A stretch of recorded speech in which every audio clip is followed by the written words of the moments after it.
Good morning. Good morning, everyone. How are we all? It's Friday, which means it's Smile Day, I think. Good morning, everyone. I hope you're well. Sorry, a bit later today. Lots of toing and froing. How are we all? It's Friday. We've got the BBC quiz, the Friday quiz, Friday quiz coming up. Good Ship Lollipop, good morning. Did any of you see Home Time last night? Home Time is the name of our family vlog, or as Nadji likes to call it, reality show. I had a bit of an altercation. Still, look, I've actually still got an indentation in my forehead from a witch's wart. I'm not talking about Nads. Did you see it? If you're listening on podcast, welcome. We're talking about our vlog that runs on YouTube, if you're wondering what the hell I'm banging on about. All sorts of things happening this weekend. You got the Curly Cooks of Croydon. I tried to park the idea in their heads of doing a packed lunch episode. There was a chitter chatter, but Dina then said she doesn't like packed lunches, so I don't know if that's happening. Hopefully it is. There'll be the coffee moaning papers tomorrow. We'll watch mainstream media circumnavigate all the significant news. Morning Russ, morning MT, morning Margaret O'Brien. And there's going to be the No Name Sunday show as a pre-recorded venture this weekend, so you can have some funny shit in there. You can have all sorts of stuff. And there's going to be a movie review, The Zone of Interest. Is it the Zone of Interest? Is that right? Yeah. So, yeah, I can't keep the title in my head. A review of that film will be landing today, and all sorts of other bits and bobs. Nanny Di was in the house this week. She was guess what? She was doing her own little green-fingered hell stuff. Yeah, so you've got Nanny Di coming too. So all sorts of fun. Thank you for all of your contributions on the Thirsty Thursday live last night. A quiet little get-together, a little chit-chat about the false belief that somehow taking drugs and drinking alcohol makes you sexy or feel sexy or certainly have sex in unsexy ways. Anyway, go over there to have a listen to that. So it's Friday. Who's missing the Traitor? Are you missing the Traitor?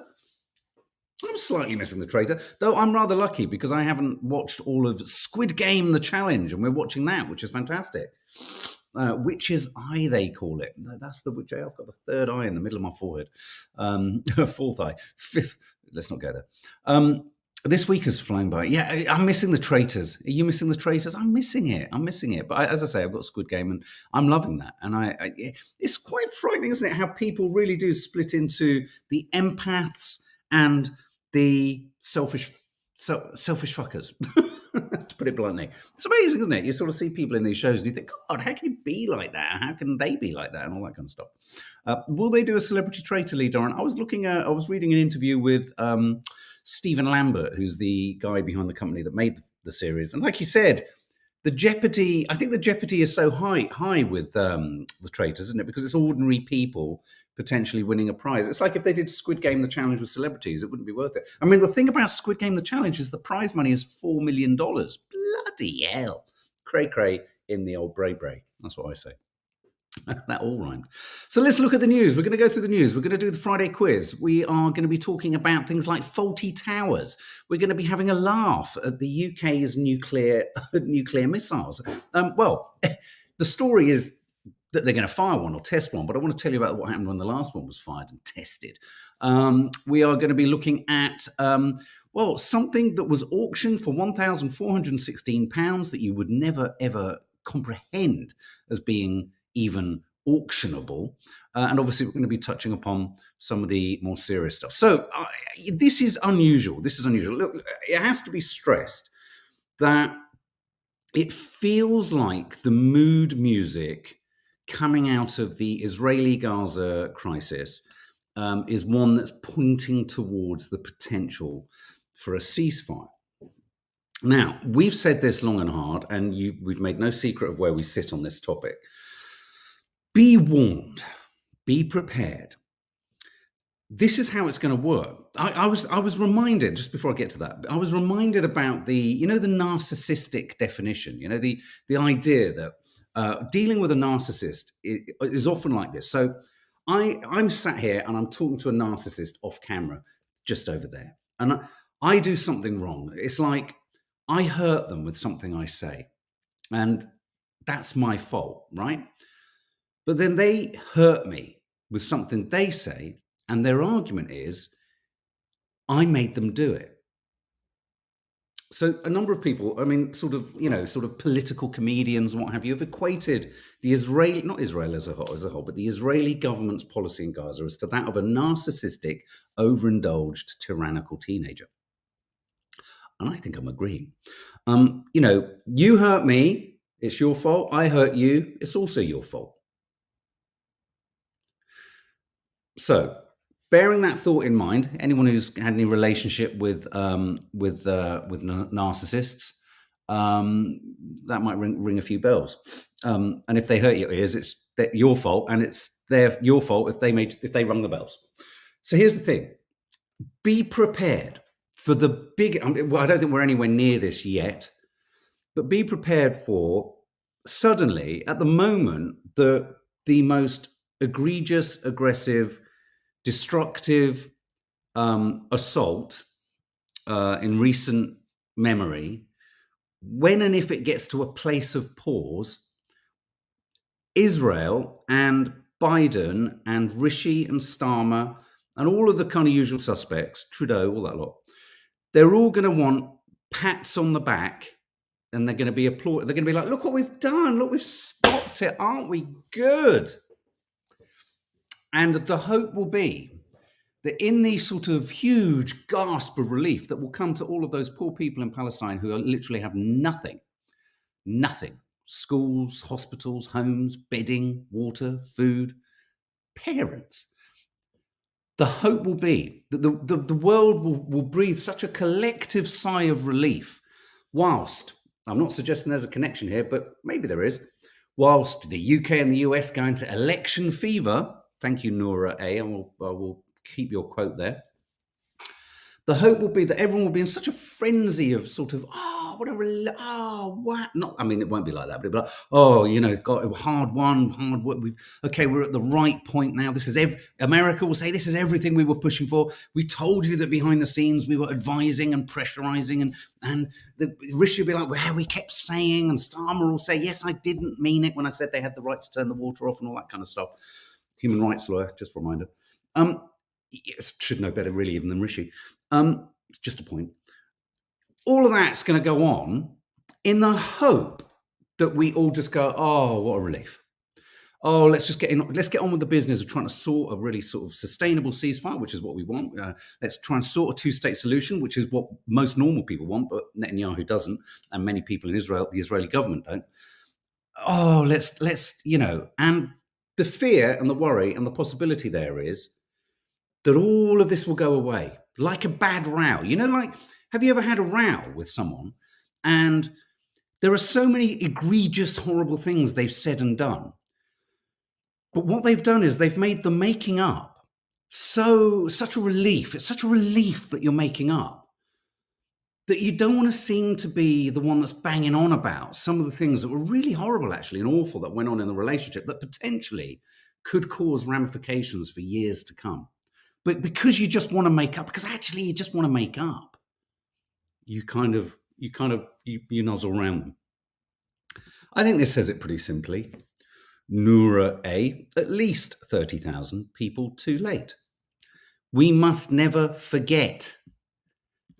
So if this is coming in, which we want, of course, everyone wants the ceasefire. That's what we're all calling for, even though somehow it's the terrorists supporting if you call for a ceasefire.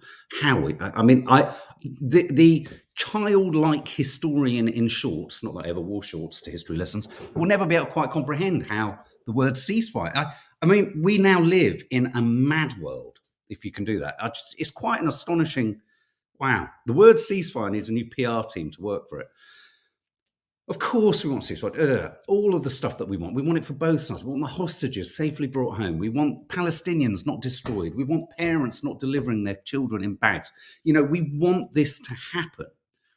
But don't forget, and it's incumbent on everyone, that everyone keeps charting and remembering and putting pressure on everyone, politicians, government, keeps calling out the behavior that must not be just neatly airbrushed out of history, because we're all so blessedly relieved that it's come to a halt. It's really important. And now that's not, someone like Boris would be like, yeah, Project Fear, where are we looking back? Don't look back. Well, of course, lots of people who don't want to look back have a vested interest in not wanting to look back, because they don't want to see what was actually going on. So don't be suckered into that. But with all of those caveats, fuck caveats, but those are caveats, with all those caveats in place, hopes for a ceasefire are emerging. It does look like that Hamas are looking at the details of a deal that could possibly see that all remaining civilian hostages are returned in return for a ceasefire that lasts 40 days. Part of the deal that Hamas are pushing for is that the Israeli army needs to pull out completely. The military operation needs to cease. How now? We might get the ceasefire, we might get the hostages out, but how readily believable and achievable is that with Netanyahu? I think things are getting tighter and tighter for Netanyahu. His sustainability is attached to his level of aggression towards Gaza and the Palestinians. And once that has to, or starts to diminish, or once his bargaining chips there start to diminish, I think he's in from what polls and public sort of opinion in Israel suggests, he's not in a strong position. That's not necessarily just because he's too right-wing about the Palestinians. Don't be lulled into this belief that whoever comes in after him won't be as extreme. I mean, there's lots of, just go online, there's lots and lots of statements from lots and lots of other opposition leaders, other parties, etc., who are spouting the same horrendous stuff about not wanting a two-state solution. But all of this, the mood music, there's a lot going on in Qatar, in Egypt. The US say that they're in there too. So, but alongside this, there's other bits and bobs in the news. It's only for 40 days. And then what happens? And I think it's a really important point, Nora. Whatever happens, there's going to be a ratcheting down, because I wouldn't be at all surprised if behind the scenes, what's being said to Israel is, look, guys, this can't go. Well, it can't go on because there's nothing else to. They're about to go into Rafah, aren't they? Which is the last gasp area where they've squeezed most of the population down to. They're going to say, look, at some point this has got to. So at the point that you start to pull it out or pull down, let's start to put news stories out there like, we're pulling troops home, we're softening things, we're stopping things, there's still a military presence. Just make it all feel less volatile. And like you say, there'll be a 40-day ceasefire, potentially. It depends if Hamas agrees to it. And then what? And then what? They all start fighting again. Israel attacks again. Is that right? Is that what happens? Then what? I mean, I've read somewhere that whilst, there's so many Palestinians being held by the Israeli government without charge, and so many more have been taken in without charge, so that any of the ones that were released in the previous hostage exchanges, if you like, have been negated by new arrests in the West Bank. So anyway, there is a lot of chatter about ceasefires. And all my line on this is, of course, we all want that. That's what we've all been calling for. But do watch and analyse, and don't just accept the headline, because the Telegraph, they'll all be like, ceasefire or agreement or war ends, and it'll all be couched in terms of what a beautiful act of generosity this is from Israel. Israel is giving nothing in giving this, so don't be drawn into that. That's a fake news, fake narrative, fake news. So yeah. Interestingly, David Cameron has reiterated that the UK could recognise a Palestinian state before a deal with Israel, which is curious because even Starmer has said that he won't recognise a Palestinian nation unilaterally. Whereas what Cameron is saying here, and you wonder, is Cameron actually, when he goes to these meetings in the Middle East, is he actually listening to both sides? Because as he rightly says, his quote here is, we should potentially recognize an independent state of Palestine. It shouldn't come at the start of the process, but equally it doesn't and it shouldn't have to come at the very end of the process. Now, this, you've got to give Palestinians in Gaza something. You've got to give whoever's going to, someone's got to run Gaza eventually.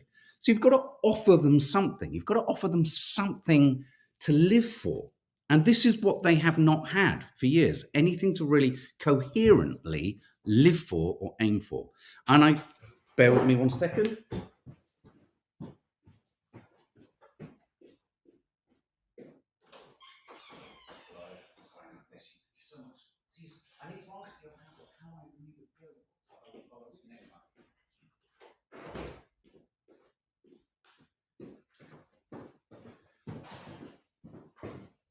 As back. What was I saying? Cameron. You've got to offer them something. You've got to offer them something, in return. And so it'll be interesting to see how this plays with Netanyahu. This is very much a shift. This is very much a change. This is very much a move on, isn't it, from where we were before? Oh, look, there's Chi-Chi. Look, she's got the donut of shame now. Bless her. It was Tim. He sends all his love. So David Cameron, ironically, is more progressive in his attitude to Palestine and recognizing a Palestinian state than old Starmer Boots is. And at the same time, President Biden has issued signed off an executive order saying that those naughty, naughty settlers in the West Bank who have been aggressive and naughty will experience sanctions and have visas taken away from them. All 4 of them. 4, literally 4 individuals. I think it's literally 4 individuals. It's a gesture in the right direction. But who here is cynically, like me, thinking, is all of this about not wanting to lose the American Arab vote by Biden? A little bit too little too late. Is it too little too late? Can there be too little too late? But at least it acknowledges on the international stage that there is this issue in the West Bank. So that's another little bit of news there. It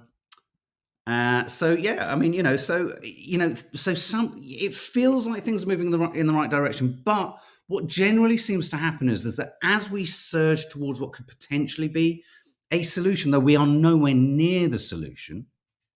Exactly, he's sanctioned 4 people, Helen. I agree. I'm being ironic. It's beyond late, says Noura A. Oh, Starmer reminds me of the man from The Vicar of Dibley. No. Yes, Stormy Harvey. He's worse than that. It was interesting. I was listening to someone on the radio saying, but you've got to vote for the greater good. You've got to vote for all the other values of the Labour Party, etc., etc. But also, I think you've got to quite clearly demonstrate to Starmer that he was wrong. If a human rights lawyer takes 7 to 9 days to say that he misspoke when he said that Israel had the right to turn off the water, which in itself is a crime against international law and is an act of genocide, that if a human rights lawyer is unaware of that and then doesn't correct it for 7 days, I'm a little bit worried about that. Call me old-fashioned, I find that a little bit worried. Starmer boy. So there's a lot of this jostling. We're going into the weekend with a lot of jostling in the whole Israel-Gaza scenario. But of course, it makes not a slightest jot of difference to people on the floor. There was a really interesting meme type thing that I think I posted on Insta Stories, where we are in this curious situation where the Houthis are defined as terrorists for blocking trade in a political protest in support of their brothers and sisters in Palestine. But Jewish Israeli protesters preventing aid getting into Gaza are merely, exercising their right to demonstrate. You know, they both have served the same purpose of blocking crucial transportation of aid or produce. But one, if it's commerce, the Houthis are terrorists. But if it's aid to starving children, do you see what I mean? How the language being used is so it's so contrasting. You know, the simple fact that you get sort of Israelis, every Israeli death, they're killed, whereas Palestinians die. It's this important distinction removes the aspect of culpability. You know, Israelis are killed by who? A narrative that is trying to promote and suggest to the world still a barbarism within a certain culture. Whereas, if Israelis are killed, IDF members are killed, but Palestinians die. Yeah. Curious use of language. It's all about language, as we've discovered with Ceasefire. So curiously, at the moment, I find myself in a curious place with thinking, okay, Cameron, I'm interested. I'm not for a minute saying I'm a fan of his at all, but I'm interested in where he's taking things, because he seems to be the only one taking things in a direction that I can see how Palestinians and Arab nations could get on board with that. Right. Anyone here? We're moving on from the Gaza war. Anyone here had to play rugby? Girls, boys, anyone? Anyone had to play rugby? This is curious. I heard old Nick Ferrari giving it the old, it's really important for boys to be kicked and knocked over, and it's really important for, do you know what? Oh, God, you know that old-fashioned, it's really important that you hurt yourself. It's really important that, it's really important you get punched in the face. It's really important you break your leg. He actually read out a contribution and went, Rugger family, fantastic. Look, I played rugby. This isn't a criticism against rugby, but I just want to share this thought. This struck me as beyond fucking stupid. He's like, come on, of course he's doing this. This is the story that rugby, someone somewhere has called rugby. Rugby in schools is a form of child abuse, says an expert, or a paper set to be published by the Sports Ethics and Philosophy Journal of British Philosophy of Sport Association. It says that the knock to the head can cause dementia and Parkinson. It's not. Child abuse is a strong word. It's always struck me as odd that it's violent and it's encouraged. But hey, anyway. But there's the school of hard knocks, and then there's this. So someone sent in a letter saying, I don't know what all the fuss is about. Rugby didn't do me any harm. And then said, rugby gave me his wife, which that's nice. That's lovely. Must have met her in some way. It gave me my wife. It gave me a broken nose. It gave me cauliflower ears. It gave me a titanium leg. It gave me a love and passion for drinking too much alcohol. At this point, I'm thinking, I'm so pleased rugby's delivered for you. It doesn't sound like it delivered for all of the people on the NHS who've rescued you, repaired you, and perhaps maybe even your family when you're drunk and smashed half the time. I agree. Those that want to play should be allowed to play. I agree with you wholeheartedly, good ship Lollipop, which is why I've got particular beef with my sports master, because I said, I don't want to play it, actually. And he said, why? I said, I don't want to be punched in the face. And he said, why? I said, and to be honest with you, I knew that in the school that we were playing, there was a guy called Lloyd, bless him. And he was built like a brick shithouse. He was massive. And I said to my sports master, I said, we all knew each other it was back in the day when you knew sports members of opposed. I said, I don't want to play in the rugby team. Lloyd's going to crush me. He said, everyone thinks Lloyd's going to crush them. I said, yeah, because he crushes people. And then he said, but you can run fast. I'll put you in there. I said, no. And I remember sitting out. I was kept at school from home. And they said, you can't go home until you agree to play rugby. I thought this is like hostage take. I didn't think that because I didn't know what hostages were back then. But it felt, looking back, I was taken hostage. So I had no choice, good ship Lollipop. Good ship Lollipop, my dad lost his kneecap. Was it worth it? Would he have preferred to have had his kneecap than maybe experience the game of rugby? You see, I wish I could. I can't stand football anymore. I loved football. My knee injury was because of football. I get annoyed that it was because of football. Rugby shoes. One thing I would say, people were asking on the radio today, saying, whilst I was in traffic, they were saying, but you see, you go to a rugby match and no one's fighting each other in the terraces. And I think this is the loveliest thing about rugby. What I like about rugby is the sense of camaraderie off the pitch. And I just wonder whether there isn't any violence going on off the pitch because everyone's being thumped to pieces on the pitch. What do you think? Do you think that's why? Do you think there's not enough violence on the football? If there was more violence on the football pitch, maybe there wouldn't be so many football hooligans. So I like that thing. But then I look to America, and I think one of the things I like about America is like baseball and American football and basketball and hockey, ice hockey. It's very family, isn't it, in America? There isn't that same, I mean, that's not to say that you don't get crowd violence, but it's less sort of argy-bargy, isn't it? So yeah, rugby in schools. Well, of course, this is a sort of philosophical kind of, sports and ethics. This is the idea that these collisions at sports for children should not intentionally harm their brains. Sport for children should focus on fun, health, and social development rather than conditioning them to play elite-level sport. These collisions cause cognitive harm and increase the risk of neurodegenerative diseases and dementia, and are therefore abusive to a child's brain. Wow. Wow, what do you think of that? Okay, here's a suggestion. You don't think it is violent? Well, most people I know or I've met, and I've drunk with lots of rugby players, they've often got like no ear. You know a rugby player when you can see that their ear looks like Mr. Scribble. Do you remember from Roger Hargreaves' Mr. Men? The ear is just like, or it's a cauliflower ear. I was talking to Maddie this morning about cauliflower noses. The envy, this is a terrible thing to say, it's not the envy, but when you come across a cauliflower nose, alcohol has been invested in that nose. There are just caverns and crevices in that nose that just no one's ever ventured to, least of all the person who owns the cavernous nose. But when you meet someone with an ear cauliflower ear, you look at it and go, good God, you've had your ear eaten in a scrum. I'm not saying they all haven't got ears, MT. Of course I'm not. Oh, MT. You're right, MT. Hope you're all right. Are you a rugby player, MT? Share with us. What's your story, MT, about rugby? What's your experience of it? Share with us. We'd love to hear a bit more from you. Football is played by gentlemen and watched by thugs, says the country pumpkin. Rugby is played by thugs and watched by gentlemen. I don't agree. I mean, I have to say, most rugby players I've drunk with have been gentle souls.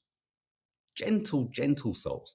Who, yeah, you're right, have no ears. No, I'm joking. But a lot of kind of, anyway, here's what I think the solution to this is. I think rugby or any kind of contact sport that potentially does damage the brain, and let's face it, rugby is a physical sport. I mean, going back to my sports master who kept me hostage, I played the game. Rather frustratingly, he did put me on the wing, and I was very fast, and I scored 2 tries, which was a bloody nightmare, because then he wanted to use me again and again and again, and I just said, I'm too scared. I was like, I'm scared. I don't care. He said, that's why we wanted to use you. That's why you were so fast, because you were so scared. What a bastard. Anyway, I don't think you should have to play rugby. I think there should be the choice. And then, and maybe bring it in. Maybe it's a sport that you play or choose to play when you're older. That's what I just said, Carice. Don't agree with that. Most of the rugby lads I know are gentle giants. I just said that. Most of the people I've drunk with are so gentle. It says, as you are fast. MT, I don't understand. Your son played. Yeah, it is because, was he fast? Winger. Woo.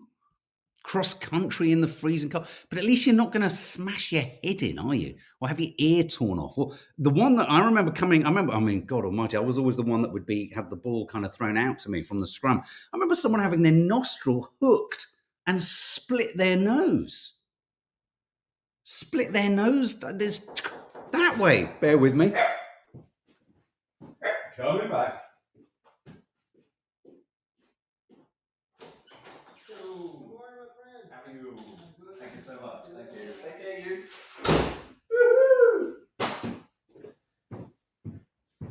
Scrum. Right. Come on then, let's move on. So quickly, let's just talk about this made me chuckle. The Royal Navy is due to test fire a nuclear missile for the first time since it launched one 8 years ago. Do you know what happened 8 years ago? This is so classically us. In 2016, the Royal Navy test-fired an unarmed Trident D5 ballistic missile from HMS Vengeance. However, the missile flew in the wrong direction, and instead of reaching its target in the South Atlantic off the coast of West Africa, it headed in the opposite direction towards the US. So the British Navy have notified the world that they're going to be firing a non-nuclear, but a warhead that would carry a nuclear warhead, a missile, into the Atlantic. Okay, and it's going to happen any time between now and I think Tuesday. Everyone in the world's like shitting out. The Royal Navy are about to fire another fucking nuke. Which way is it going to go? Everyone's like waiting with bated breath. They don't want to give the specific time on it. And I'll tell you why I think that is. I think they're worried that if it goes in the wrong direction again, they want to control the narrative. When it hits Iceland, they want to be able to say it was meant and we were trying to intercept an earthquake. What a load of morons. Coming the same day as there's an opinion piece saying Gen Z will never sign up to a citizens' army. Any invading people just don't feel that nationalistic fervour. It's like, for God's sake, let's all just stop now. To quote Lee Peart, oh, we're all tired. We've had enough. We don't need any more of this. So be prepared. If something hits the side of your house and it's a bit loud and a bit unexpected, it could be Trident. It could be the Royal Navy have gone in the wrong direction. I just want to touch very briefly, very tragic news about this. You may have seen the producer of Killers of the Flower Moon. His wife, tragically, I saw this news story last night, has died jumping from a hotel balcony in Los Angeles. I don't know how they know it is a suicide. I mean, there must be some details that they have. There's no suicide note, but yeah, she's the wife of what's his name, Bradley Thomas, who is the producer of. He produced also Triangle. He was an exec or producer on Triangle of Sadness. Tragically sad. They were at the BAFTA Tea Party only a couple of weeks ago, and yeah, her death has been listed as a suicide by the LA County Coroner's Office. As she jumped from a balcony, or she fell from a balcony at the Hotel Angelino in LA on Monday night. Just everything.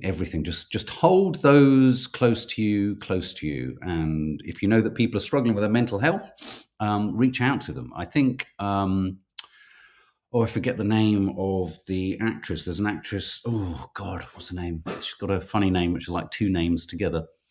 Julie or something. Anyway, a friend of hers posted, who was an actress, something along the lines of, how she just wishes she'd reached out to her more recently. So yes, and of course I was going to talk briefly about the chemical attack in Clapham just before we move on to the quiz. The police are in a manhunt situation. They're trying to get someone called Abdul Shakur Ezedi. This is gonna play terribly with the whole sort of asylum-seeking narrative, because of course I believe he went for asylum twice here, sought asylum twice. He had his application granted on the third attempt.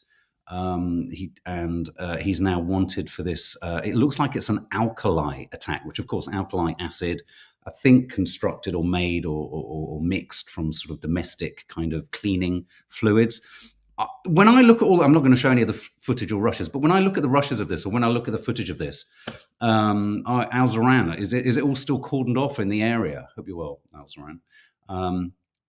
When you look at the footage on this, there's something about it which makes me wonder whether he was, it was kind of, I hate to use the phrase because it sounds so sort of TV-ish, but it looks like a sort of almost a hit. It looks like a sort of, like he may have been, I don't know, paid to do it or something. It's still in lockdown, is it, Alzoran? Yeah, no, I know the road well. I drive through there quite a bit. Yeah. So anyway, photos. There are photos of him everywhere. I don't want to show the footage of it happening. It's just very distressing.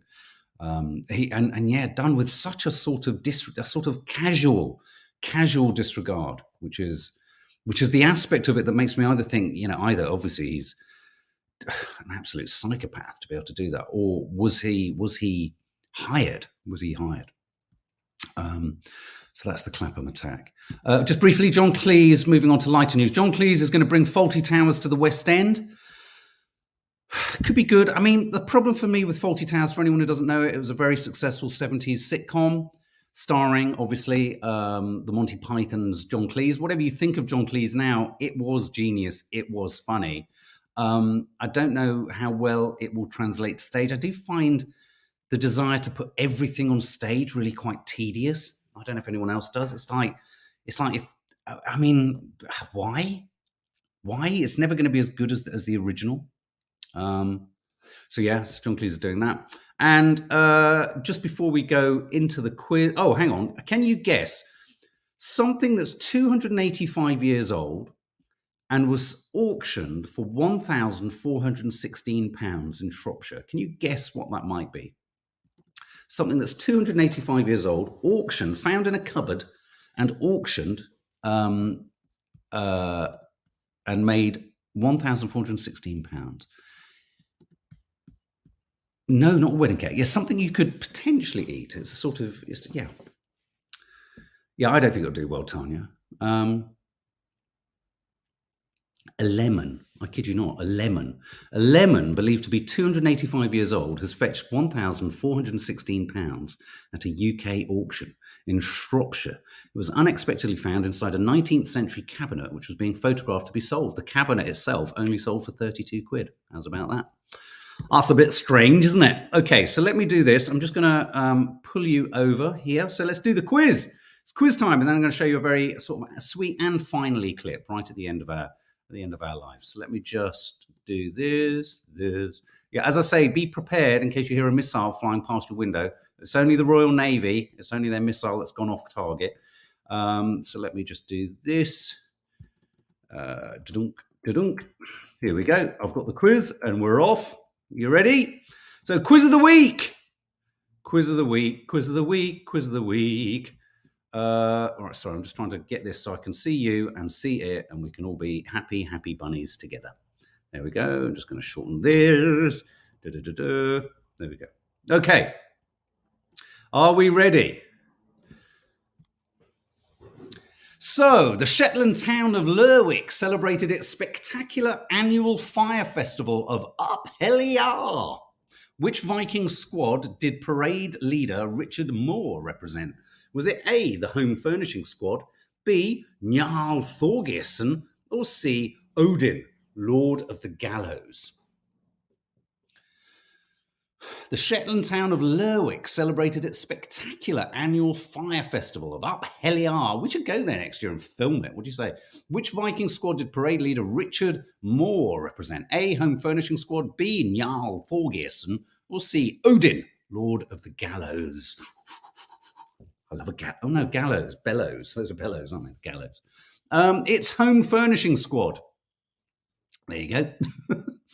A. Sorry, it was A. You're not going to believe this. Tennis question. Sorry, guys. I can't even pronounce any of the names. Arina Sabalenka won tennis's Australian Open women's singles title for the second year in a row, beating Zheng Qinwen of China in straight sets. Who was the last woman to retain a Grand Slam title? Was it A, Victoria Azarenka, B, Iga Swiatek, or C, Serena Williams? Your guess is as good as mine. Was it A, Victoria Azarenka, B, Iga Swiatek, or C, Serena Williams? Her name's the easiest to pronounce, and I can't say it. Serena Williams. A. It's B, Iga Swiatek. Poland's Iga Swiatek. There you go. Sorry, guys. Question 3. A painting by the Austrian artist Gustav Klimt that was believed lost for 100 years was found in Vienna. Last seen in public in 1925, what's it called? A, Lady with a Fan, B, Portrait of Fraulein Liza, or C, Woman in Gold? A long-lost painting by the Austrian artist Gustav Klimt. You know, he did The Kiss, that sort of gold kind of pretty thing. I don't mind Klimt, he's quite nice. A painting by the Austrian artist Gustav Klimt was believed lost, was found in Vienna. What was it called? A, Lady with a Fan, B, Portrait of Fraulein Lisa, or C, Woman in Gold? Lots of you getting this one right. Look at that, Fifi Chromac. B, Portrait of Fraulein Lysa. Question 4. Butter chicken. Oh, I'm suddenly hungry. A curry popular around the world became the topic of a court battle in India over who invented it. The descendants of a founder of a celebrated Delhi restaurant sued a rival chain over claims that they created butter chicken and which other dish. Oh, it's got all legal. So what were they fighting over? Butter chicken and what other dish? A, dal makhani. B, lamb bhuna. C, matar paneer. Which of those other dishes is tied up in a rival suing process in Delhi? A, dal makhani, B, lamb bhuna, or C, matar paneer? You're Donny Harvey, lamb bhuna. You just want one, don't you? I want a lamb bhuna. I don't like lamb. What am I talking about? I want a butter chicken, though. Just the words, butter chicken. I must admit, actually, I'm getting a bit bored of chicken. We need to invent another bird. Turkeys are boring. I just find chickens boring. I find them really boring. It's not who cooks them, just chickens. They're just boring. Dal makhani, A. Oh, lots of you wrong there. None of you saying A. You're all going for lamb bhuna and matar paneer. Question 5. The UK population could reach nearly 74 million by 2036 with net migration fueling the rise. The Office for National Statistics told us last week. Approximately how many people does the Office for National Statistics estimate will be born over the next 12 years? How many people do they think are going to be born over the next 12 years? Is it A, 7.6 million, B, 10.3 million, or C, 10.8 million? How many people does the Office for National Statistics believe are going to be born in the UK in the next 12 years? Why 12? Is it A, 7.6 million, B, 10.3 million, C, 10.8 million? Whilst you're answering that, Edward Bevington, quails to you, mate. Very small, and they always make me think of the film by David Lynch, Eraserhead. I always expect their legs to move on the plate. I find a quail annoying. I find them irritatingly small. I feel like punching them whenever I see them. It's like, you fucking annoying quail. C, you're right, Dawny Harvey, 10.8 million. Wow. Question 6. Itchy earhole. Japan's Moonlander, which had to shut down for a week due to a power supply issue, came back to life. A photo taken by one of the spacecraft's robots showed it had landed on its nose. Bless it, it's on its front face. But what is the robot called? What is Japan's Moonlander called? Is it called... Oh, no, sorry. What's the spacecraft's robot called that took the photograph? David Bailey. Is it A, Shioli, B, Sora Q, or C, Toy Poodle? Which of those is Japan, the robot that took a photo? God, it's up there taking Instagram selfies. He's up there. He's got his own Instagram account and everything. What's he called? A, Shioli, B, Sora Q, or C, Toy Poodle? Apparently the moon's getting smaller, guys. It's doing that. It's contracting.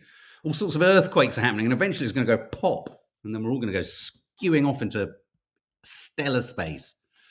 It's called Sora Q, B. You're right, Lutines. Lutines. As is Jubi and Anna Charalumbus. Hi, Charalumbus. I love saying your surname. Final question. A Tory MP said he quit his ministerial role because he couldn't afford to pay his mortgage on his government salary. How much was the MP earning as science minister? Was it A, 86,000, B, 118,000, or C, 154,000? Which of those did the Tory MP, George Freeman, who was a science minister, say he wasn't earning enough for his mortgage? Was it A, 86,000, B, 118,000, or C, 154,000? Faith Goodman, bang on the nose there. Bang on the nose, it's B. Who's got 7 out of 7? I bet no one has. Or maybe someone has. If you're a tennis fan, you might have got it. What's the highest anyone's got? Who's entering the weekend a winner? Okay, well, whilst you're giving me your scores, well done, Sean Thomas, 1 out of 7. I'm going to play you this clip. This is a very sweet clip. This is taken from Florida as part of a beach cleanup. Just check this out, just to get you in the right mood for the weekend. Pelicans being released.